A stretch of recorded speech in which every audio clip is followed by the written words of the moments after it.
Bonjour à toutes et bonjour à tous. Vous êtes nombreux à me solliciter sur l'actualité planétaire, notamment sur le transit d'Uranus dans le signe du Taureau et surtout la conjonction Mars-Uranus en Taureau. Je vais vous parler de ça et je vous parlerai aussi du signe du Cancer, car le Soleil est devant la constellation du Cancer. Il faut savoir que le Soleil est arrivé en Cancer le 20 juin et qu'il en partira le 22 juillet. Mars-Uranus est assez détonnant, c'est-à-dire que ça pourrait littéralement exploser en ce moment. Les gens qui sont touchés par cette actualité planétaire eh bien, sont les taureaux et les scorpions. Si vous avez des planètes dans le signe du taureau ou dans le signe du scorpion, il faut faire attention à ne pas ruer dans les brancards, à ne pas démarrer au quart de tour et à garder, comme on dit, votre sang-froid. Mars et Uranus, c'est très intéressant parce que ça nous permet aussi de réinventer le futur, d'agir avec force et conviction. Uranus est un peu un empêcheur de tourner en rond. Cette planète a été découverte au moment de la Révolution française. Elle parle de l'abolition des privilèges, des droits de l'homme, du respect. Quand on est marqué par cette planète Uranus, on n'appartient à personne, on reste libre. On a besoin de se réinventer, on aime être bouleversé, être dépaysé, découvrir de nouvelles choses, un nouveau mode de vie, de nouvelles personnes. Et Mars est une planète de combat. Mars est le dieu de la guerre.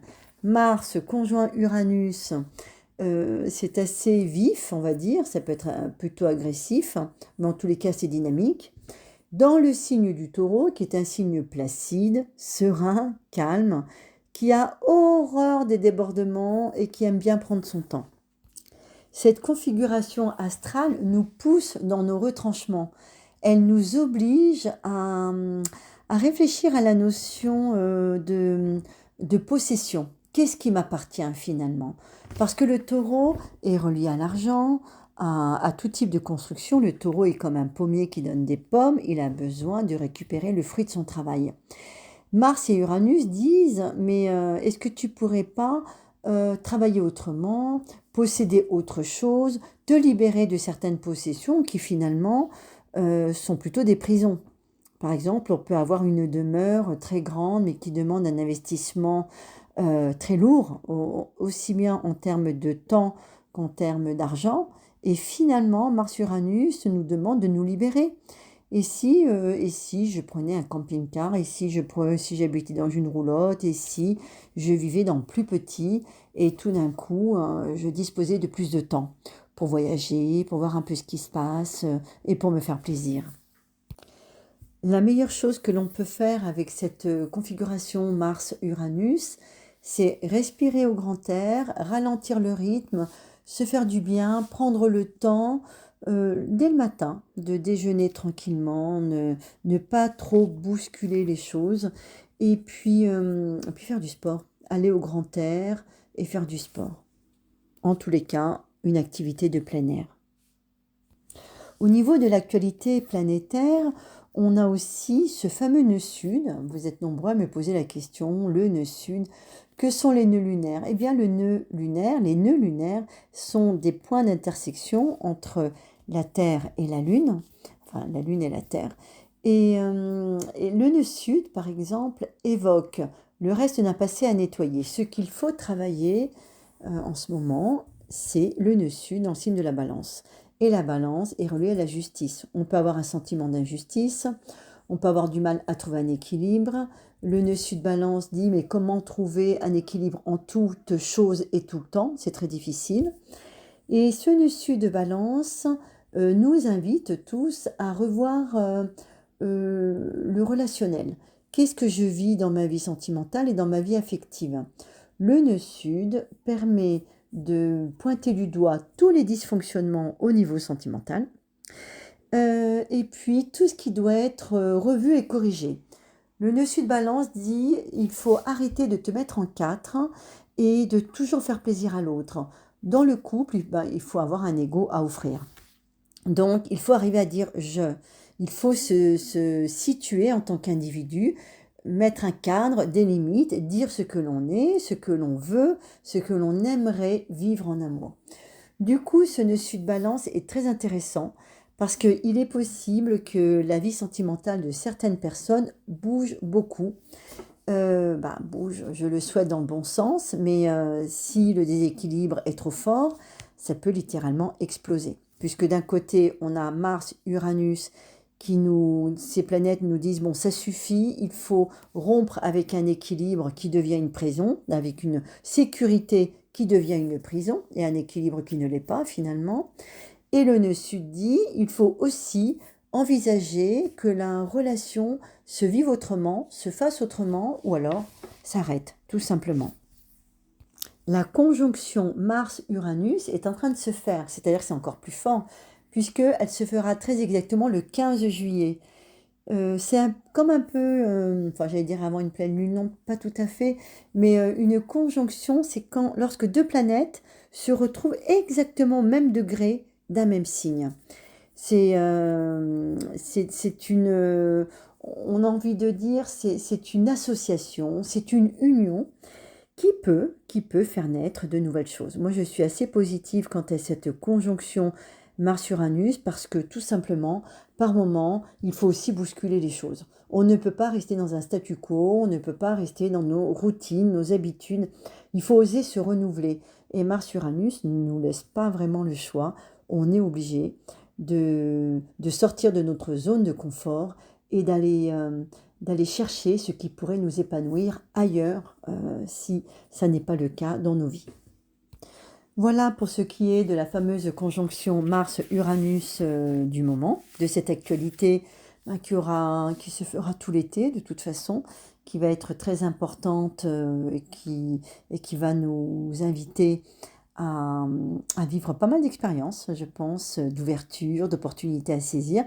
Il faut rester ouvert, et prudent, bien sûr, ouvert à toute opportunité qui pourrait se présenter. Mais je voulais aussi, dans cette vidéo, vous parler un petit peu du signe du Cancer, puisque le Soleil est en Cancer, mais on a aussi Vénus qui est en Cancer. Et je voulais saluer tous les natifs Cancer, dont le signe est quand même gouverné par la Lune, notre beau satellite qui nous protège des impacts de l'univers. Alors, le Cancer, le Soleil est dans le signe du Cancer, en général du 20 juin au 22 juillet, puisqu'après il arrivera dans le signe du Lion, là ce sera une autre actualité. Alors, qu'est-ce qu'on dit? Que dit-on, du signe du Cancer? Eh bien qu'il est émotif, qu'il est sensible, qu'il est vulnérable, émotionnellement hyper vulnérable, en recherche de protection, de refuge, et il va toujours avoir besoin de gentillesse et de douceur. Le Cancer n'est pas un signe frontal, pas du tout. Le Bélier peut être très frontal, le Sagittaire aussi, mais surtout pas le Cancer. C'est un signe donc, qui est gouverné par la Lune, qui n'affrontera jamais un problème de face. Il va contourner le sujet et il va faire en sorte que les choses se fassent. C'est un signe qui n'est pas doué pour la confrontation, donc c'est pas la peine d'y aller. On peut régler les différends d'une façon beaucoup plus équilibrée, beaucoup moins agressive. Alors, c'est vrai qu'on a des signes actifs, on a des signes réceptifs, on a des signes volontaires, on a des signes hésitants et des signes vulnérables. Cette vidéo met en lumière le signe du Cancer, qui est un signe gentil, doux. Le Cancer adore prendre soin des gens qu'il aime. Il adore nourrir au sens propre comme au figuré. D'ailleurs, il y a vraiment des personnes qui sont dans le domaine de la nourriture, qui sont marquées par le signe du Cancer.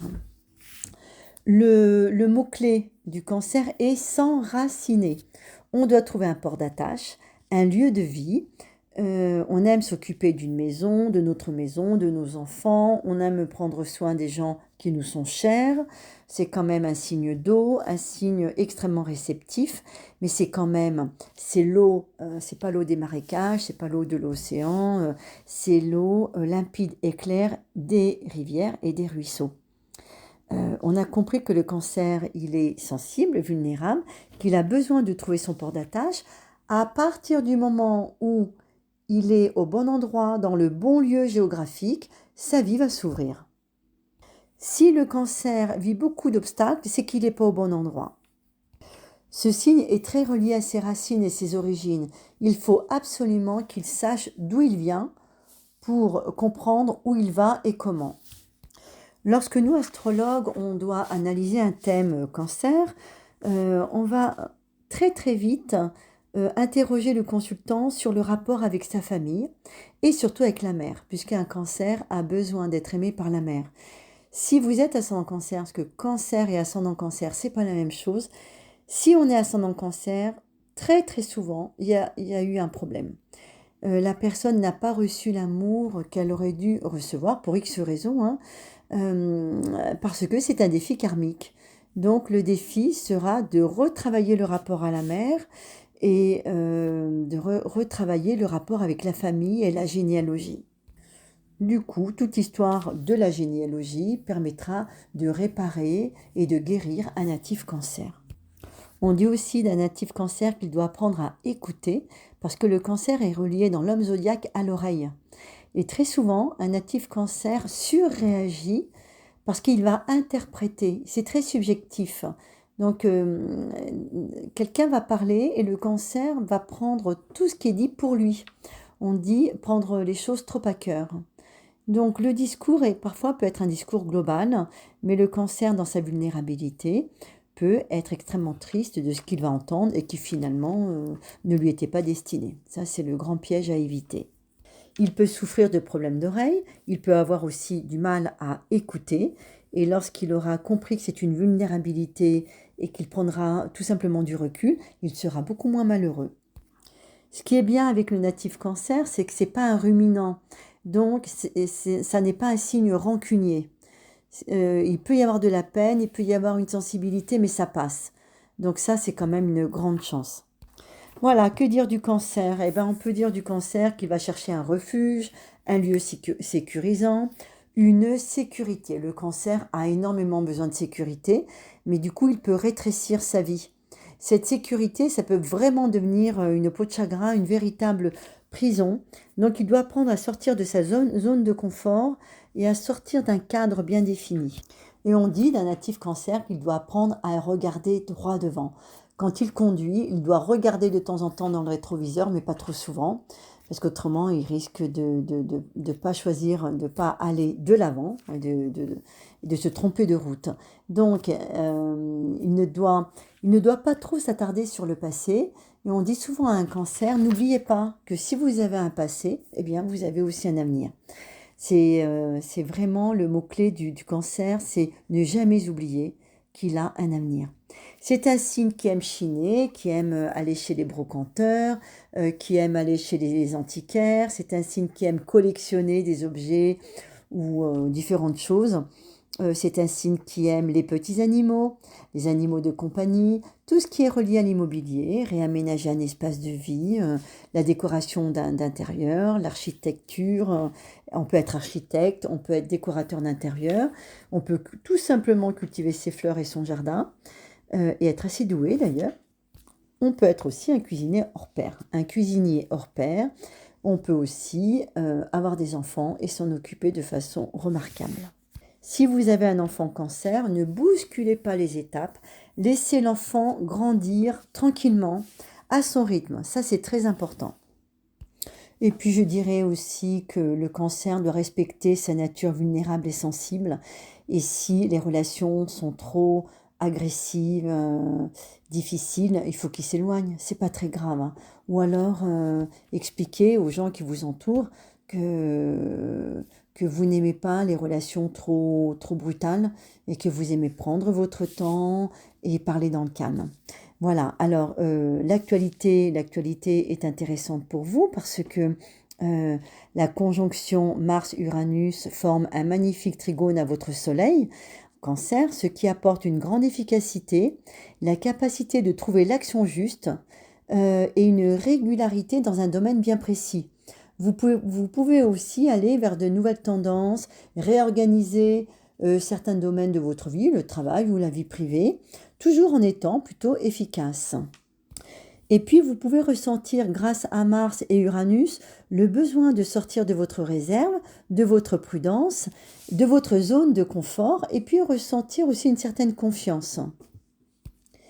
Mars-Uranus vous aide à vous défaire de vos habitudes, de votre routine, de vos chaînes, à tendre vers de nouveaux projets. C'est le moment ou jamais d'oser l'inconnu. Voilà, donc il est possible que vous soyez tenté par l'inconnu, le changement, le besoin de réinventer le futur, que vous soyez assez fort, hein, plus solide si jamais il y a de l'adversité. Vous aurez beaucoup plus de courage qu'à l'accoutumée parce que Mars et Uranus vous apportent beaucoup, beaucoup d'énergie. Et ça, pour un natif cancer, c'est quand même une chance. Donc si vous avez envie d'agir, il ne faut pas hésiter. Vous pouvez le faire dès le 15 juillet où on aura cette conjonction Mars-Uranus, mais vous pouvez le faire aussi à la rentrée, septembre-octobre seront aussi 2 mois excellents pour agir dans le sens d'un renouveau, de la fin d'une attitude qui ne vous convient plus ou pour sortir d'une situation qui met vos nerfs à rude épreuve ou qui menace votre équilibre émotionnel. Voilà pour cette brève d'actualité. Et puis j'avais envie de saluer les natifs du cancer et de leur donner quelques clés. Et donner des clés aussi pour les gens qui connaissent des natifs cancer, en leur disant soyez indulgents, soyez gentils, soyez bienveillants et ne les bousculez pas trop parce qu'ils en souffrent énormément.